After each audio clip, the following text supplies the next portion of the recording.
pokalbis. Sveiki, čia žinių radijas, eteryje atviras pokalbis, prie mikrofono Raigardas Musnickas. Lietuvoje prekių ir paslaugų kainos auga dar sparčiau nei anksčiau. Pavasarį metinė infliacija perkopė 4%. Pasak ekonomistų, gyventojai vis dar jaučia padidėjusių akcizų, pakilusios minimalios algos padarinius, pabrango ir pigiausi maisto produktai. Vidutinis pigiausių maisto prekių krepšelis per metus pabrango 10 eurų. Pricer LT duomenys rodo, kad Lietuvoje ženkliai padidėjo pigiausių maisto produktų kainos. Vidutinis pigiausių maisto prekių krepšelis per metus pabrango 10 eurų, nuo 64 iki 74 eurų. Kava, šokoladas po 40% subrangęs, tiek prekės ženklų, tiek pačios pigiausios alternatyvos. 30% pigiausias jogurtas brangsta, 30% brangsta pigiausias sviestas, apie 20% brangsta silkė, sakė Pricer LT maisto krypties vadovas Petras Čepkauskas. Brangsta ne tik pigiausi maisto produktai, naujausi valstybės duomenų agentūros duomenys rodo, kad per metus maisto produktų ir nealkoholinių gėrimų kainos vidutiniškai padidėjo beveik 5%. Taigi mes šiandien ir pasišnekėsime apie maisto ir gal ne tik maisto brangimą, ar šitas brangimas yra neišvengiamas, tokia tema. Ir čia studijai su mumis jau minėtasis Pricer LT maisto krypties vadovas Petras Čepkauskas. Sveiki, Petrai. Sveiki, gyvi. Ir nuotoliu prekybos tinklo Norfa savininkas Dainius Dundulis. Sveiki, Dainiau. Labą dieną. Ir ekonomistas maisto tarybos narys Marius Dubnikovas. Sveiki, Mariau. Sveiki. Tai, Petrai, va čia visko privardinau aš ir greičiausiai visą tai jūs esate sakęs. Ar čia galima laikyti, kad iš tikrųjų tas brangimas yra kažkoks neadekvatus? Na, visada brangimas yra neadekvatus, visada visi nori, kad kainos mažėtų. Faktas tas, kad šitas dabar brangimas yra susidūręs, atsiradęs dėl to, kad praeitais metais pigimas ėjo kažkur iki vasaros pabaigos, po to pradėjo kainos augti. Ir mes pradžioje sakėm, kad jeigu kainos išsilaiko tame pačiame lygy, gruodžio mėnesį, kai jau buvo sukilę, tai kitais metais mes turėsim maisto produktam kažkur dviženklę 10% infliaciją, nes netgi jeigu kainos nekils, o jos po truputėlį toliau kyla.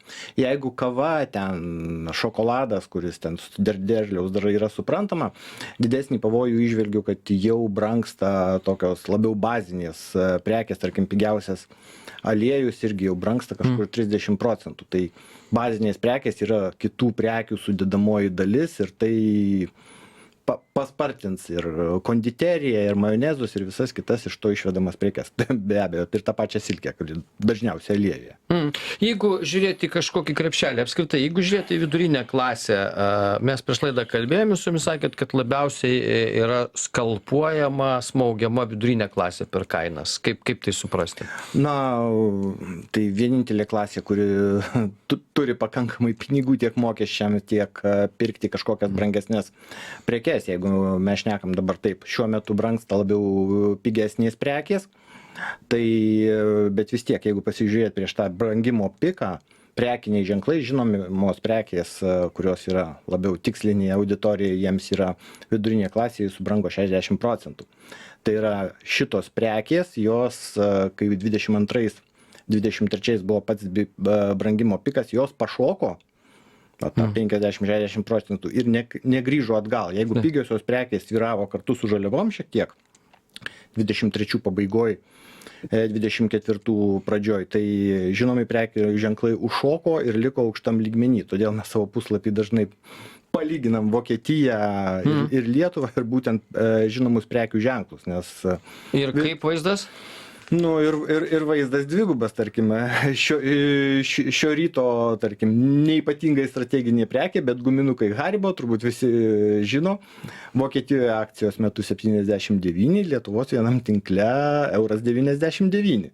Dvigubai, ar ne? Nu, 2,5. 2,5 karto. Nu, tai bet guminukai balai nematė, kaip sakoma, be jų mes išgyvensime, tai nėra turbūt pats mirtiniausias maisto produktas, o šiaip palyginus kainas, sakykime, nu, nežinau, mes čia su Vokietija, gal dabar dėl brigados dažniausiai lyginsime su jais, bet Vokietija vis tiek, ar galima sakyti, nu, vat kaip pagal regioną žiūrint, mes čia brangus, pigus, ar galima sakyti, kad stebina mus kainos, kur žmonės daugiau uždirba, moka mažiau, o mes vat taip. Na, žiūrėkit, dabar ne Pricer LT skaičiai, o Eurostato skaičiai. Jeigu lyginu 18 metus, tai mūsų maisto prekių kainų lygis buvo 80% nuo ES vidurkio. Dabar mes turime, praeitų metų duomenys, dar neatnaujinti paskutiniai, dabar mes turime 103,6, 104. Tai yra mes jau už ES vidurkį 4% maiste brangesni. Tuo tarpu Vokietija per tą laikotarpį užkilo iki 103,4. Tai jau mes esam už Vokietiją procentinių punktų brangesni prie jų didesnių algų. Na ir ten, jeigu žiūrėti prekių kategorijų. Algos didesnės kiek pas juos? Na, kažkur dvigubai. Dvigubai. Tai čia su Vokietija lyginant. Taip, čia su Vokietija. Bet alus gal pigesnis ten? Žinokite, taip, alaus atskirai kaip eilutės nėra, bet jeigu žiūrėt alkoholio kainų indeksą, mūsų kainų indeksas yra 124,5, tai 25% daugiau negu ES vidurkis. Vokietijoje yra 86, Vokietija yra žemiau pagal alkoholį. Tačiau visa ta nuodėmių eilutė, kur Eurostate yra alkoholis, tabakas ir narkotikai, tai mes esam 98% ES vidurkį, tuo tarpu Vokietija 99%. Tai mes pigesnį turim tabaką ir tuos Taip. Kotikus. Žodžiu, pasilinksmint yra už ką pigiau. Dainiau, čia tokie skaičiavimai. Nežinau, patys jūs kaip projektuojat, sakykime, prekybą savo prekybos tinkluose, kai vyksta svarstymai, kaip čia su tom kainom daryti, į ką daugiausia atsižvelgiama yra, kad, sakykime, jeigu brangsta kažkas, ar čia gal skaičiavimai neteisingi kažkur? Aš tai galvoju, kad tai skaičiavimai teisingi, tik tais iš tikrųjų, aš tai norėčiau iš tikrųjų biškį nueiti ne į pasekmes, o į priežastis, dėl ko taip viskas vyksta. Nes, sakysim, mes visą laiką kalbam, ten kava pabrango, ten tas atpigo ir taip toliau. Tai čia yra pasekmes, o reikia matyti priežastis. Ir dabar truputį įvykius pasidėliokime, kada ne vien maistas iš tikrųjų, kada prekės, ten ir nekilnojamas turtas, kad ir tas pats draudimas, kada jisai brango, kada jisai stovėjo, galimai pigo ir taip toliau, kuriais laikotarpiais. Bet aš labai, ir mes kalbėjom apie praeitus metus, kad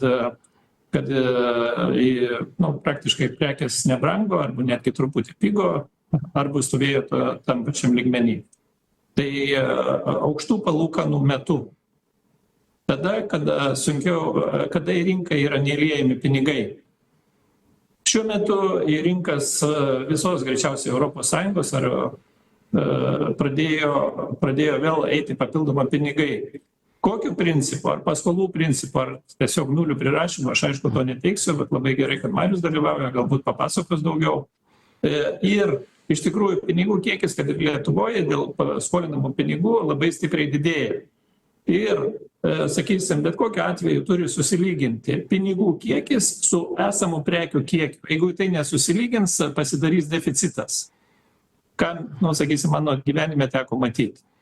Ir šiuo metu, sakysim, prekės iš tikrųjų visumoje per vidurkį žiūrėti brangs tiek, kiek bus papildomai atsiras pinigų šalyje arba ES. Ir tai yra vienas faktorius, o kitas faktorius yra iš tikrųjų mokesčių politika skirtingose šalyse skiriasi. Ir atitinkamai, kokia yra mokesčių politika, taip atitinkamai tose šalyse ten truputį kaitaliojos kainos. Ir aišku, atlyginimas tai yra tikrai ne paskutinė dedamoji dalis, kokio lygio atlyginimai ten yra, tai irgi atitinkamai kainos priklauso. Ir tai Dainiau išeitų, kad kapitalizmas mums geriau gyventi neleis. Reiškia, jeigu įlieja ES pinigų, tai prekybininkai, paslaugų tiekėjai ir taip toliau, jie kainas kels dėl to, kad taip reikia. Jie nekels, paprasčiausiai turi įsilyginti prekių kiekis su pinigų kiekiu. Nes jeigu neįsilygins, mes turėsime deficitą. Tai yra neįmanoma. Ir sakysim, ne tame, aišku, visi mato tą paskutinę grandį, kad prekybininkai, bet reikia suvokti, kad kainos kyla nuo pačios, nuo, sakysim, žaliavos atsiradimo, nebūtinai ten sakysim, visi mato žemdirbį, bet gali būti metalas ar dar kas nors nuo žaliavos iki po to paskutinio gaminio praėjęs visas grandis. Tai visas tas įsilygina, sutapimas, sakysim, prekių kiekiai su pinigų kiekiu ir viskas. Ir bet prieš metus, sakysim, kainos ir nekilnojamo turto, ir maisto prekių, ir daugelio vietų nekilo. Svyravimai, jie vyksta. Sakysim, pavyzdžiui, prieš metus kava kilo, bet atitinkamai buvo prekių, kurios kažkiek pigo. Tie svyravimai visą laiką egzistuoja. Bet per vidurkį vis tiek išeis lygų pinigų kiekiui. O čia viskam ar tik tai, nes deficitas, aš suprantu, gali būti iš principo, prekiam, kava gali prapult ar ne iš lentynų, jeigu per pigiai kainuos dar kažkas, tai sakykime, bet, pavyzdžiui, paslaugų kainos, kirpėja, vis tiek jinai nukerpa 10 galvų ten per savaitę ar per dieną. Jeigu dabar, sakykime, diktatūriškai kirpimą atpiginti dvigubai, tai paprasčiausiai iš tos rinkos pasitrauks daug kirpėjų ir kirpimas pasidarys deficitinis. Supratau. Gerai, tai dėkui Dainiau, su mumis Marius Dubnikovas, ekonomistas, Maisto tarybos narys. Dabar trumpą pertrauką padarom, po pertraukos išgirsime ir Mariaus nuomonę ir tai, ką gero prisvarstė Maisto taryba, gal kažkokių bręsta revoliucinių sprendimų. Pertrauka.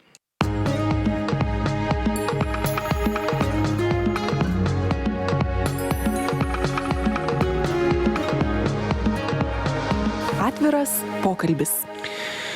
Tęsime atvirą pokalbį ir maisto brangimas neišvengiamas, apie tai šiandien šnekamės reaguodami į tai, kad čia skelbiama, jog maisto produktų kainos auga ir ne tik maisto produktų ir kitos, ir mes ieškome priežasčių, dėl ko čia taip vyksta. Su mumis čia studijoje Price maisto krypties vadovas Petras Čepkauskas, o nuotoliu prekybos tinklo Norfa savininkas Dainius Dundulis ir ekonomistas Maisto tarybos narys Marius Dubnikovas. Mariau, tai tęsiam su jumis tada. Visų pirma, jūs išgirdote iš Pricer LT, kokios yra dabar kainos maisto, kaip viskas brango. Dainius Dundulis pabandė paaiškinti visą tai. Jūs kaip ekonomistas suprantat priežasties ir pasiekmės čia dėsnius visus, ar ne? Ar atrodo kas nors ne taip?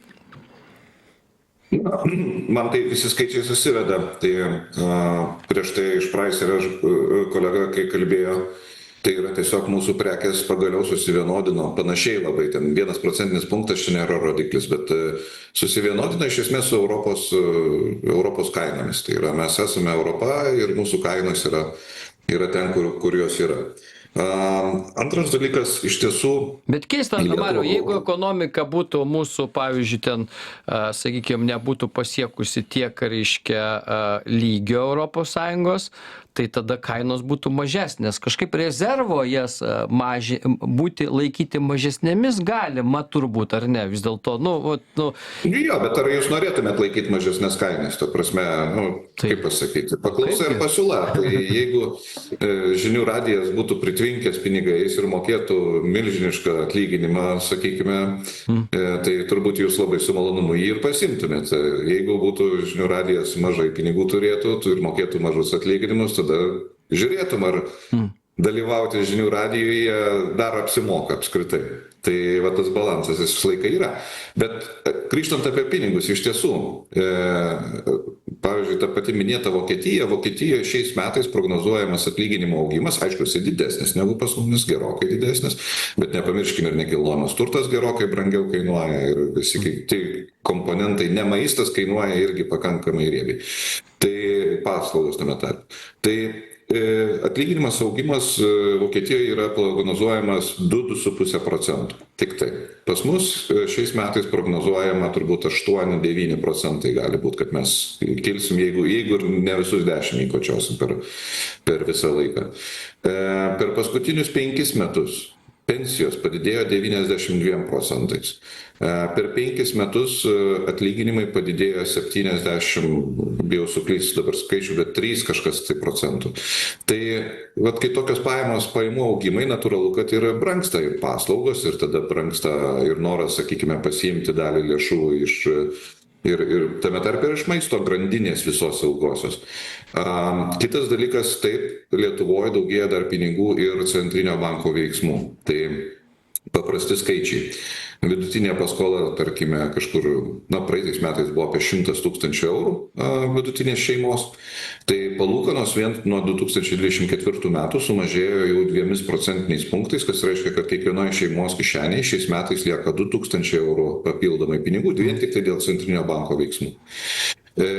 Atlyginimai, jeigu auga, tarkim, apie 10% vėlgi vidutiniškai, tai vidutiniškai vienos šeimos kišenėje turėtų atsirasti maždaug kokie, iki 300 eurų papildomai kas mėnesį kišenė. Tai vat, ir gaunam vidutinę šeimą, jeigu jai viskas gerai sekasi, aišku, atsiras tų, kurie sakys, kuriems ten nieks nekilo, ten juos ignoruoja ir taip toliau, bet čia jau tada klausimas darbdaviui ir pačiam savo užsiduot tą klausimą. Tai Mariau, o tai vis tiek, tada aš suprantu priežasties pasekmės jūsų išaiškinimą, kuris suprantamas, panašiai Dainius tą patį sako, bet tada kalbant, o ką tada maisto taryba čia gali padaryti, nes, labai viskas aišku. Algos kyla, pinigų daugiau, kainos kils ir nieko čia nepadarysi. Ir viskas, ko mes čia plėšomės, tada nusistatykime. Būna labai žmonės supyksta, kai pasakau, kad kainos kyla iš gero gyvenimo. Kainos krenta tik tai tada, kai yra labai labai blogai. Tai 2009 metais krito kainos, nes visi bando išgyventi, susirinkti bent tiek eurų, kiek tu gali surinkti. Ne uždirbti, bet tiek surinkti eurų, kad vien tą amortizaciją, sakykime, pasidengti savo veiklos. Tai maisto taryboje, ką aš nematau daug šansų tenais, kad iš pradžių, kai buvo formuoti tokie garsus lozungai, čia peržiūrėsim, sumažinsim kainas, to neįmanoma padaryti tokioje aplinkoje, arba tu neteksi prekės. Labai paprasta. Tiesiog kas neturės, neišvažiuosi tą pačią Vokietiją su 1% nuolaida.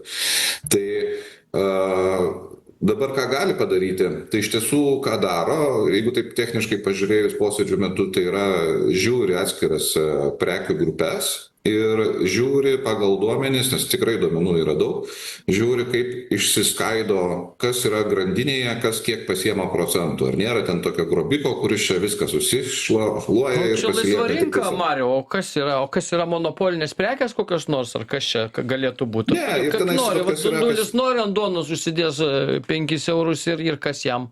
O ką? Laisva rinka, nori perki, nori ne. O ką? Tai lygiai taip pat, tai jeigu perki automobilį, aš galiu pardavinėti ekskliuzyvinį automobilį už labai brangiai ir jeigu atsiranda tas, kuris nori man sumokėti už tą ekskliuzyviškumą, tai ir viskas tvarkoja. Bet ką noriu pasakyti, ką taryba daro, tai pirmuose posėdžiuose labai aiškiai paaiškėjo, kad mes neišsiskiriam nuo kitų valstybių pagal proporcijas, kas kiek pasiema, tai yra nuo ūkininko iki pardavėjo. Vienas dalykas. Tai antras dalykas, tai yra, aš manau, kad šitos, jeigu taip įveiklinus kažkokį rezultatą bent pasiekti šitai komisijai, tai iš tiesų vienas dalykas išaiškinti visuomeniai, parodyti, kaip susideda kaina. Tai būtų pridėtinė vertė, sakyčiau, nes yra daug mitų prikurta. Antras dalykas, tiem patiem politikams suvokti. Nes tai yra sveika. Mačiau veidus, kai buvo visi nustebę, kai jau laukia, kai atidarys grandinėlių sudedamasias dalis, kad čia bus ras kažkokį tai, nežinau, kažkokį ekskliuzyvą. O pasirodo, kad tai nieko nėra. Ir tada visi taip nurimo ir tada, o ką mes čia veiksim? Tai dabar mokinsimės, iš ko susideda kaina, mokinsimės, kas yra normalu, kas yra nenormalu. Tai va čia aš manau, tos komisijos pridėtinė vertė ir bus, tai yra galbūt visuomeniai pranešimai bus, bet ir tikrai naudinga ir politikams suvokti, kad Lietuvoje nėra tokių darinių, kurie čia plėšia Lietuvą kažkaip tai ir dirbtinai sukelia tas kainas. Tai tiesiog yra laisva rinka ir šiandien dienai pirkėjas iš tikrųjų yra pakankamai stiprus ir stiprėjantis, jo pinigų kiekis auga, tai net ne maisto paklausa. Maistas yra būtinybė, supraskime, būtinybė. Bet Mariau, kaip ekonomistas, pasakykit tada vis dėlto, mes ir sakom, ar geriau, gaunant didesnę algą, augant algoms, mes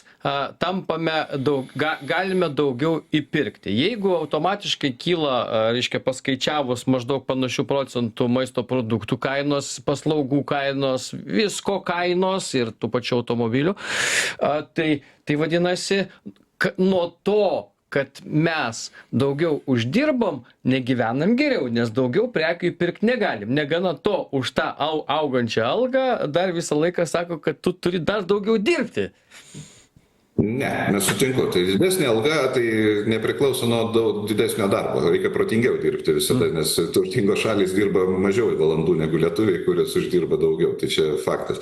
O uždirbti, taip, aš tai vis tai, kad man patinka posakis, nebijok didelių išlaidų, bijok mažų pajamų. Tai reikia pajamas savo turėti normales ir daryti viską, kad jos būtų didelės. Ir jeigu augs pajamos, bet vėlgi, aš manau, kad labai dažnai esame linkę metų perspektyvoje viską vertinti. Tai čia jau, kaip sakant, jau visi vyresnio amžiaus, tai jeigu atsuktume atgal ir pagalvotume, kaip gyvenom studijų laikais ir kokias prekes mes pirkom, bent, aš kokias prekes pirkau savo studijų metais, tame tarpe ir maisto prekes, tai visą laiką žiūrėdavo į apatinę lentyną, nes pajamų apskritai nebuvo, ta prasme, praktiškai kiek tėvai duodavo, tiek ir yra tų pajamų. Tai ir dabar studentai žiūri apatinę lentyną greičiausiai. O paskui, kaip jau eina metai, 10, 20, 30 metų, paskui pradedi žvalgytis į aukštesnės lentynas, o kartais netgi ir į tą akių lygį jau pasižiūri. Ir ten kainos visai kitos, jos gali net kartais skirtis. Tai vėlgi, čia lūkesčiai ir galimybės jie visada lenktyniauja. Dėkui, Mariau, padarom trumpą pertrauką, naujausios žinios, po pertraukos pratęsim.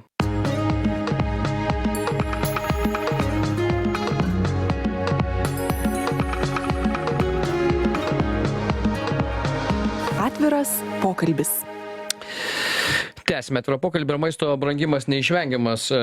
Šiandien mes aiškinamės apie tai ir čia įdomus atsakymai jau bręsta, jau pribrendo per pusę laidos į šitą klausimą. Ar maisto brangimas neišvengiamas? Panašu, kad taip. Ir priežastys jau buvo išvardintos, mes tuoj prie jų grįšime. Mūsų pašnekovai Pricer LT maisto krypties vadovas Petras Čepkauskas šią studiją, Dainius Dundulis nuotoliu prekybos tinklo Norfa savininkas ir ekonomistas maisto tarybos narys Marius Dubnikovas. Tai Petrai, išaiškino ir Dainius Dundulis, ir Marius Dubnikovas apie tai, kad geroj šaly turi būti geros kainos, o tai reiškia, kad jos neturi būti pigios ir kad pinigų įliejimas tam tikrą prasme kainas kelia ir nieko čia nepadarysi. Net maisto taryba nelabai dar, tiesa, nedaug čia tų posėdžių buvo, bet, kažin ar labai rastų prie ko čia prisikabinti. Nėra, kad kažkas labai ten plėšikauja mūsų šalyje.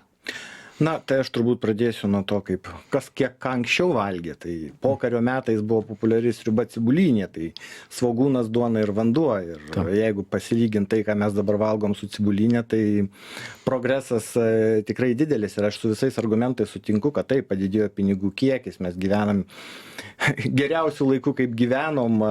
Vilniuje yra didžiausias didėjantis Bentley skaičius ir panašiai, bet visuomenę stabilizuoja ne Bentley skaičius, o visuomenę stabilizuoja žmonių kiekis, kuris vairuoja 2-3 metų Toyotas, palyginus su tuo, kiek žmonių vairuoja 20 metų Opelį. Tai aš apie ką? Tai pas mus iš tikrųjų didėja atskirtis, didėja dalis žmonių, kurie yra remiami, kurie turi mažesnės pajamas. Taip, jie tas pajamas padidino, bet vėlgi mūsų tas pigusis krepšelis rodo, kad jo kainos paskutiniu metu labiausiai ir suaugo. Tai va čia yra pagrindinis iššūkis ir čia valstybės reikalas šitą kontroliuoti ir balansuoti. O kaip čia galima sukontroliuoti? Nes iš tikrųjų, aš atsimenu ir iš kitų laidų, Dainius Dundulis yra sako, mes dar ir tokie pirkėjai esame, mums visą laiką reikia pirkti patį brangiausią sviestą, net tai pačiai viduriniai klasiai, nors yra nei kiek neblogesnis, turbūt ir paprastesnis sviestas. Aš, pavyzdžiui, kaip perku grikius, sakykime, aš ten nelabai gilinusi, kokia ten markė, žiūriu pagal kainą, ką ten grikiuose dar prigalvoti gali daugiau, reiškia. Tai tas pats, kas ir cukrų, nieko ten neprigalvosi, bet prekių ženklai, visi tokie makaronai paprasti, makaronai Barilla, prekių ženklai yra būtent vidurinės klasės, kaip sakant, prestižo reikalas skiriamas dalykas ir jie gauna ganėtinai didelį presingą ir jie turi rinktis. Presingas yra mūsų galvose? Presingas galvose ir presingas kainų lygmenyje. Tai jie renkasi, arba jie eina žemyn, arba jie ieško galimybių aukštyn. Ir jeigu jiem čia nepatiks, čia tas apie mokesčius buvo kalba ir panašiai, tai ieškos įdomesnių šalių. Jeigu dar presingas galvoja veikia, reiškia badas dar neveikia, tiesą sakant. Vienus veikia, kitus neveikia, kurie jau priėmė sprendimus ir perka apibrėžtas prekes ir važinėja 20 metų Opeliais, bet po to visas tas nuotaikas mes matom per rinkimus, kai visokios įdomios partijos surenka didesnę dalį ir tai finale destabilizuoja. Jeigu kalbate apie Vaitkus važinėja su atkeliamu stogu, mačiau Mercedesas važiuoja, jo tenai kažkoks, tai bet jis vis tiek nepatenkintas yra to, koks gyvenimas yra. Tai visą laiką bus nepatenkintas. Visada bus ten tam tikras procentas nepatenkintų, kitas klausimas, ar turės jie galimybę apšildyti didesnę dalį, nes iš tikrųjų jeigu sociologinę statistiką pasižiūrėti, jeigu tu sugebė apšildyti 20%, tai gali šaly sukelti revoliucinę situaciją, ir visa istorija. Bet ar prekybos tinklai, šiuo atveju, kuriuos dažniausiai linksniuoja, kaip juose čia kainos, žmonės vis tiek eina dažniausiai prekybą, jie turi būti čia svieto lygintojai dabar ir kažką sugalvoti tokio? Žinot, kad tiesą sakant, prisimenant savo senus laikus, kaip teko dirbti prekybos tinkluose, tai tu buvai filtras prieš pirkėją ir krūva visokių gamintojų su tais marketingo biudžetais, kurie bandydavo tau kažką įrodyti ir turėjai atlikti šiek tiek tą ginamąją funkciją, o ne pakėlė ir pirmin. Pavadinai sausainio plytelę apipiltą šokoladu, ir fain. Tegul tai būna šokoladas, nors tai net pagal dokumentus nėra šokoladas. Šitoj vietoj tinklai šiek tiek apsiraminę yra ir atsipalaidavę. Dainiau, tai atsipalaidavimas, mes čia truputėlį tokį į šoną nuo temos, bet vis tiek jinai yra labai svarbi, tas kainų skirtumai, augimas ne visiems vienodai, tarsi kažkokį tai socialinį sprogimą ruošia. Ar taip gali būti, kaip jums atrodo, ir ar čia prekybos tinklai turėtų būti kažkokie, svieto lygintojai? Tai buvo truputį nukrypta apie atskirtį tarp vargšų ir turtingųjų.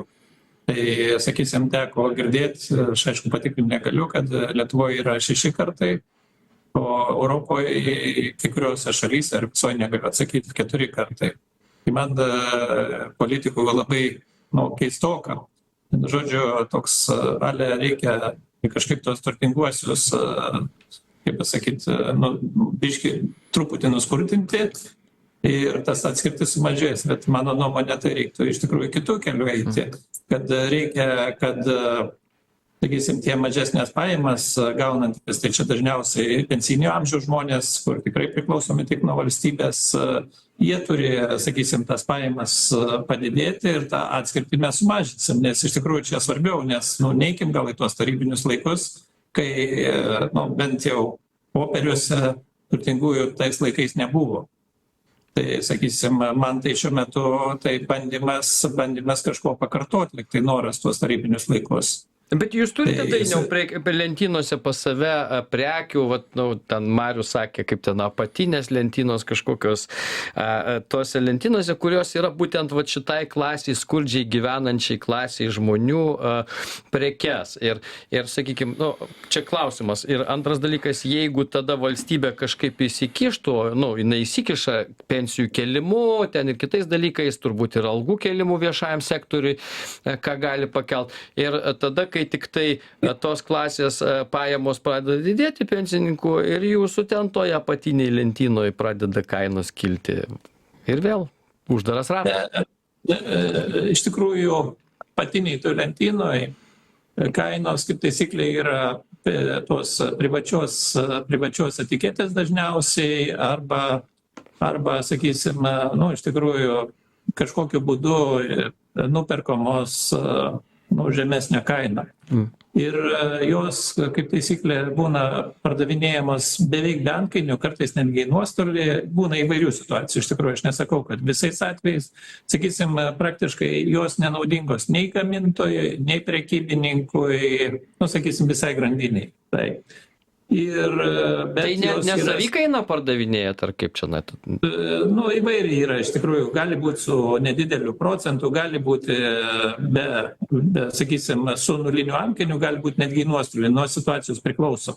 Nes iš tikrųjų tinklai labiausiai, sakysim, kovoja, kainodara, iš tikrųjų visi kovoja kainodara ir būtent šitos prekės viens kitą labai stebi, kad visi turėtų tokių prekių, kur, sakysim, pavyzdžiui, pienas būtų tam tikras pienas pigiausiai, kad būtų. Po to, sakysim, jau tie brangesni pienai yra mažiau konkurencijos, sakysim, liečiami. Tai čia yra iš tikrųjų pasiekmė konkurencijos, kad tokių prekių tikrai aš nesakysiu, kad tik tai vien mes, visi tinklai iš tikrųjų turi jų daugmaž panašią kainą ir iš tikrųjų ten O kokybės klausimas. Vat aš kaip suprantu, kažkada mes esam šnekėję, labai įdomu, kad, reiškia, ten brangesnis pienas ar brangesnis sviestas, iš esmės kokybės klausimas ten nesiskiria, skiriasi tik tai prekinis ženklas, kuris užlipdytas ant pokelio yra. Tai reikia žiūrėti iš tikrųjų, koks produktui nelygu, bet aš dėl pieno vėl pasakysiu, pieną gamina karvė, o ne gamykla. Taip kad, aišku, ten galime liesti, kad švariai pamelžta buvo nešvariai pamelžta, bet vis tiek šiuo metu yra kontroliuojami tie dalykai, tai galim sakyti, kad iš tikrųjų tas 2,5% pienas yra, plius minus, galim sakyti, beveik vienodas. Aišku, prie tos sąlygos, kad jis ar šviežias pienas, ar ten tas ilgo galiojimo, tai jie, aišku, skirtingi yra, bet tai yra karvės produktas, o ne gamyklos. Gamykla iš tikrųjų tik tai supilsto ir pasterizuoja, iš tikrųjų nieko ten ypatingo nepadaro. Jeigu toliau žiūrėti jau į, sakysim, gilesnio perdirbimo produktus, tai tada jau gali būti kažkokių tam tikrų kokybinių dalykų. Bet irgi, jeigu sviestą imti, iš tikrųjų 82% sviestas, tai yra 82% sviestas. Jeigu mes lyginsim su 60% sviestu, kai kartais irgi teko tie, kurie lygina kainas, kartais vieno tinklo paima 82% sviestą, lygina su 60% sviestu, tai nėra objektyvu, aš ne jūs adresuoju. Tai tikrai teko matyti tokius dalykus, ar čia dėl nekompetencijos, nežinau dėl ko, bet, sakysim, tai tikrai nevienodi dalykai. O kaip atsitinka, Dainiau, dar aš vis dėlto, kadangi savo rajone turiu ir jūsų pavadinimo prekybos tinklą ir dar 2, aš visą laiką apsipirkinėju visose 3, nes pavyzdžiui, ten dabar vasaros sezonas, šaltibarščių kefyras, tos pačios firmos ten, reiškia, vienam tinkle kainuoja beveik eurų brangiau negu kitam. Ir tas pats, kaip čia gali būti, taip sakykime? Čia yra du, sakysim, variantai. Jeigu, sakysim, lygiai tas pats, vadinkim, tas brandas, tai vienas variantas yra, kad iš tikrųjų tas ir gamintojas kažkodėl parduoda brangiau tam tinklui ir po to tas tinklas daugiau užsideda. Tai čia, bet čia asmeninė rinkodara gali būti, ar ne, kažkokia tai, nes kai kurie produktai labai skiriasi, atrodo tie patys produktai, tos pačios dešrelės, tie patys dalykai, skirtingose ten į vieną naują atsidariusią prekybos tinklą įėjo žmonės atvažiavę iš kitos, sakė, ojei, tos pačios dešrelės. Vat kaip taip gali būti, irgi klausimas, bet gali turbūt. Tas irgi, kaip pasakyti, bet šitas tinklas, pavyzdžiui, mes nekalbam apie konkretų tinklą, pavyzdžiui, tą kefyrą pardavinėja labai brangiai, bet kitą kefyrą gali pardavinėti pigiau. Ir mažmenai yra toks verslas, kad iš tikrųjų pats svarbiausias dalykas yra koks vidurkis, sakysim, tos prekių grupės arba viso tinklo. Nes iš tikrųjų per vidurkius, per antkainius ir dabar irgi dėl tos maisto tarybos, tarp kitko skaičių buvo pasiruošęs, nes buvo liktai viešumoje pasakyta, kad prekybininkai didžiausią dalį pasiema už pieno produktus. Tai aš pasižiūrėjau iš tikrųjų už pirmus 4 mėnesius, kiek mūsų dalis sudaro kainoje visų pieno produktų, skaitant sūrį, sviestą, pieną, viską, visi pieno produktai. Tai kainoje sudaro 13,4% mūsų dalis, Norfos dalis, dėl kitų aš negaliu kalbėti. O PVM-as irgi, kur dažnai mums būna, kad nežinau iš ko, bet priskiria prie mūsų pelno, PVM-as tai 17,35, nes dalyje, ne plius, o dalyje. Tai sakysime, jeigu taip, aš neėmiau perdirbėjo, neėmiau pieno statytojo ir taip toliau, Tai sakysim, jeigu taip žiūrėti, tai dažniausiai atveju valstybė būna didžiausia naudos gavėja visoj kainų grandinėje. Tai čia tik tai PVM yra 17,34. Neužmirškime dar darbo užmokesčių, mokesčių, nekilnojamo turto ir taip toliau krūvos. Jeigu neklystu, yra 30 mokesčių rinkliavų, kuriuo mes mokame. Dėkui, Dainiau. Tai Mariau, vis tiek dabar bandant apibendrinti klausimus ir jūs kaip maisto tarybos narys, ekonomistas, aišku, tai kokios perspektyvos yra? Kam čia ruoštis mums dabar? Kad mūsų ekonomika auks, kainos auks, algos auks, viskas auks ir gyvensim kaip gyvenę, taip toliau. Ar kažkaip dar kas nors čia gali keistis? Nu tai tik belieka patvirtinti, Raigardai, kad viskas išsipildytų ir viskas bus gerai. Taip, viskas auks. Tai aš to šiek tiek abejoju, aišku, kad mes taip auksim, mes iš tikrųjų patyrėm beprecedentį augimą. Netgi ekonominio bendradarbiavimo organizacija, kuri vienyje išsivysčiusias valstybės, praeitais metais konstatavo, kad Lietuva pagal pajamų augimą įvertinus infliaciją, tai ne tik maistą, mes čia į maistą labai sustipriai susikoncentravę, bet ne tik maistą, buvo numeris 1 pasaulyje iš visų išsivysčiusių valstybių. Tai tokios valstybės kaip Vokietija, Šveicarija, Skandinavija, JAV, Kanada, Naujoji Zelandija ir Australija patyrė pajamų sumažėjimą per 5 metus nuo 19 iki 24 metų. Mes augom sparčiausiai visam pasaulyje ir visoje Europoje. Tai natūralu, kad ir kainos kyla. Dabar gera žinia yra tokia, kad mes, jeigu iš tiesų, man buvo įdomu išgirsti skaičius, kad indeksus dėl maisto kainų, kad 104 ir 103 lyginant su Europą, tai šito nežinojau, bet jeigu vertinant šį skaičių, tai ko gero, kad tas augimas, būtent mes pasivijome europinės kainas ir tie tempai tokie augimo, jie nebus tokie dideli, nebent Europoje kils. Arba mes dar toliau žengsime ir prisidarysime su mokesčiais reikalų ir su minimalios algos kėlimu reikalų, nes vėlgi minimalios algos kėlimas yra geras dalykas, bet jisai vienas dalykas kelia būtent tų mažiausiai pajamas gaunančių žmonių, kas yra gerai, stumdo visų aukščiau esančių žmonių pajamas į viršų irgi, nes presas susidaro. Ir trečias dalykas, kai mes kalbėjome apie pigiausias prekes, būtent pigiausių prekių kategorijas, tai to mažiausias pajamas gaunančio žmogaus krepšelį daugiausiai maistas ir sudaro. Tai jisai ir natūraliai ir pradeda šiek tiek ir brangiau pirkti, ir brangesnės prekes ir panašiai. Bet kokiu atveju Lietuva turi šansų tikrai būti klestinčia valstybė. Ir iš tiesų norėtųsi, kad jinai klestėtų būtent kylant tų viduriniosios klasės plečiantis ratui. Tai yra iš tiesų, tas palinkėjimas būtų toks. O dėl kainų, tai kainos, aš tai, kaip sakiau, jos visada auks, jos niekaip kitaip negali augti. Tai neaugti, tai yra dėl dviejų jau priežasčių, nesigilinant visas kitas. Tai yra vienas, tai yra pinigų nuvertėjimo vertės, tai yra infliacija. Ir antras dalykas - algų augimas, kas šitie du faktoriai vien tie neišvengiamai varo. O dar plius dar mes mokesčius užsidedam, dar akcizus pasididinam šiandien gerokai, netgi daugiau negu už kaimynus. Tai va čia ir susideda. Tai reikia žiūrėti, svarbiausia, kad mūsų pajamos augtų, jos augtų visgi dar ir adekvačiai, kad išlaikyti efektyvumą verslo. Ir turėsime tvarę, gražią Lietuvą, kaip Raigardas sakė, viskas auks, taip ir gyvensim gerai. Augsim ir klestėsim, ar ne? Gerai. Ja. Dėkui, Mariau. Ir Petrai, tada pabaigai, jau čia minutė liko, tai matot, auks viskas, auks, ką darysit, tai vis sunkiau gyvenime jums bus ką nors prognozuoti, nes kiekvieną kartą išeis, arba jums lengviau gyvens, sakys, vis tiek auga viskas, matot. Bet... Aš vis tiek šiam momentui išliksiu pesimistiškas, nes mano nuomonė, rodikliai nėra geri. Tai yra vienas dalykas, atskirtis toliau didėja. Antras dalykas, kalbant apie maistą, tai vyksta struktūriniai pokyčiai, viešasis maitinimas traukiasi, tai yra viduriniosios klasės intereso objektas, būtent dėl to jie eina į prekybos tinklus ir perka ten, jiems šitam laikotarpį yra geriau.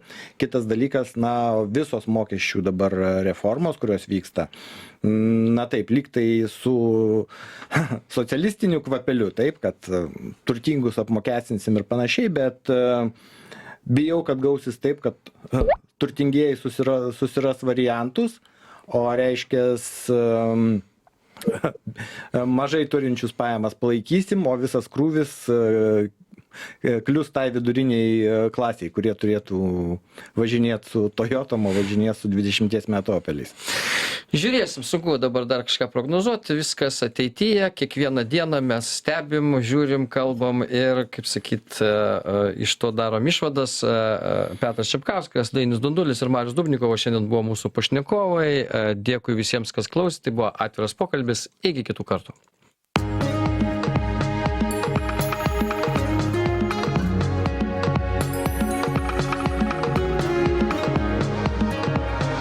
Atviras pokalbis.